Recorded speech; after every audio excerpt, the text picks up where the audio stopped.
Of course not. We'll just liquidate The Mafia game series has always followed characters affiliated with the Italian-American mob. Even Mafia 3, where they're actually the enemy, the story is still chronicling their expansion into Louisiana from the Northeast. Before that, it was Chicago and New York. The newest entry in this series is a prequel that takes the player back across the Atlantic to the Mafia's Italian roots. I do want to talk about the game, obviously, but before that, I think it's important to understand the time and place in which it's set. In the 19th century, Italy underwent a fundamental change in societal structure. Due to corruption and a lack of trust in the Roman government, organized crime began to emerge. Not as a revolutionary force, but as a quiet, unseen network, growing in power and expanding its reach.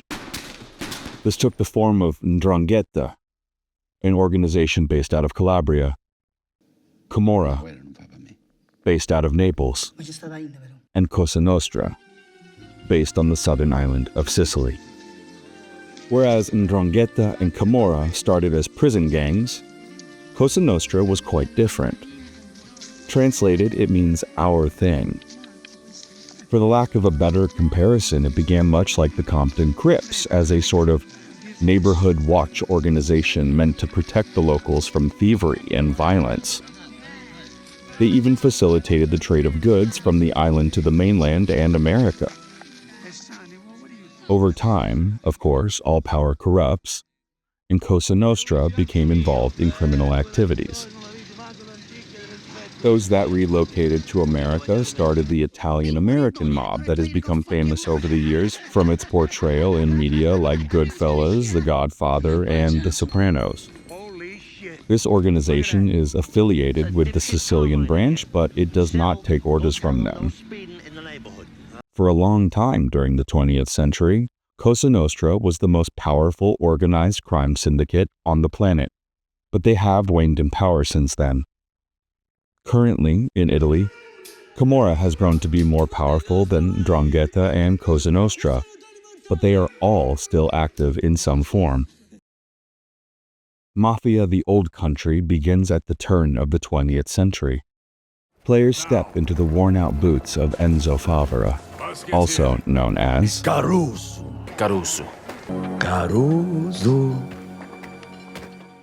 Carusi were child slaves. At the age of 5, Enzo was sold to a sulfur mine in the shade of Mount Etna, a Sicilian volcano that is still active to this day. After losing his only friend and attacking his wardens, he makes a daring escape from the Spadaro family that owns the mine and Enzo himself. The worn-out Caruso finds himself on the land and in the debt of the Teresi family. Initially just working off his debt, Enzo becomes romantically entangled with Isabella Teresi, daughter of the Don. In brotherhood. When given the opportunity to join Cosa Nostra, he does not hesitate. To be the man deserving of Isabella, he'll do absolutely anything and everything, even if she doesn't approve. I'm sorry. It is this romance that the plot revolves around, and it's quite refreshing to see a blockbuster video game with a mature storyline like this. That isn't to say it's not predictable. From the setup I just offered, I imagine most players can probably guess most of the big story moments, and possibly even the ending. This game does not reinvent the wheel when it comes to romantic crime epics, but what it does possess is a classic story arc that hits all the right notes. This approximation of turn of the 20th century Sicily is gorgeous and filled with a multitude of small details that really build a sense of authenticity. This was a time where old values and customs were giving way to new politics and technology, and it's very visible how those worlds are colliding here. Where this game suffers a bit of dissonance is in its mechanics. Most of the game is driving, shooting, or driving and shooting. There are toggles in the settings for more realism in the gunplay and driving, I ended up turning all of them off with the intention of having a more old-timey experience. I would say that turning off lock-on mechanics in the shooting was the right move. Where I did have some trouble was with the driving. The toggles for driving are automatic versus manual shifting and a simulation mode. I went manual and simulation for a good portion of the game and it felt great. But a mid-game story arc about a race completely tore apart my early impressions. Perhaps it is possible to win this race with simulation driving and a manual transmission, but I found it impossible. After switching to automatic and non-sim, I finished the race easily, but I couldn't shake a feeling that I had seen too much of the back end of this game. What needs to be understood is that this race wasn't really a race. It was a set-piece moment, and throughout the track there are multiple checkpoints if players mess up. This may not seem like too big of a deal, but its smoke and mirrors mentality is emblematic of greater problems with a game like this. See, Mafia: The Old Country is not a traditional open-world game. It takes place within an open-world map, but the structure of this game is actually quite linear. It's a celebration. Previous players of Mafia games will not be surprised by this pseudo-open-world structure, as the Mafia games, aside from Mafia 3, have always had this structure. I don't personally dislike games like this. I actually feel like it's an untapped genre that has a lot of room to grow, but I can't help but wonder every time I play a game like this whether the structure was intentional or the developers just ran out of money.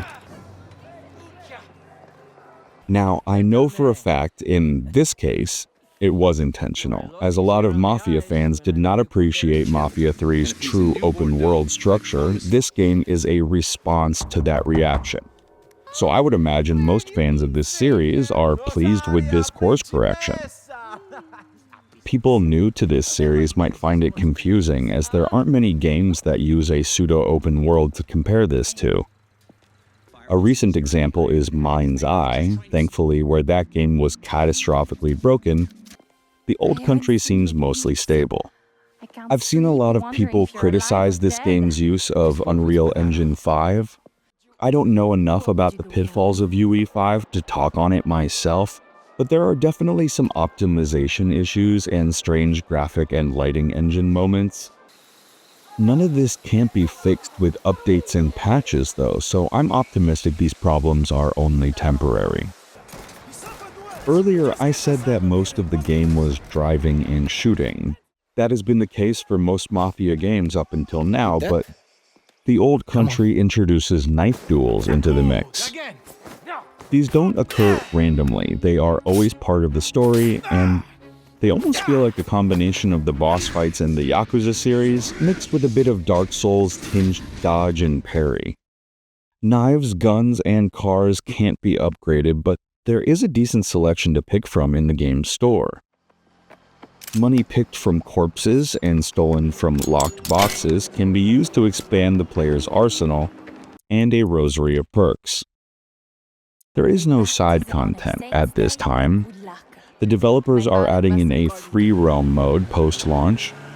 I'm not sure how many people will actually engage with it, but it doesn't hurt the overall product to include it. As it is, there's no reason to explore this map. There's nothing to find.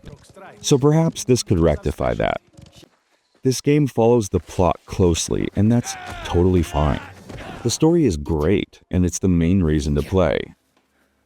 Anyone who loves mob tales should definitely try this game. This is a prequel, so no previous experience with the Mafia series is necessary, and who knows? This might get players interested in the rest of these fantastic games. Thanks for watching. For gaming coverage like this, please subscribe to Hekaton News Today.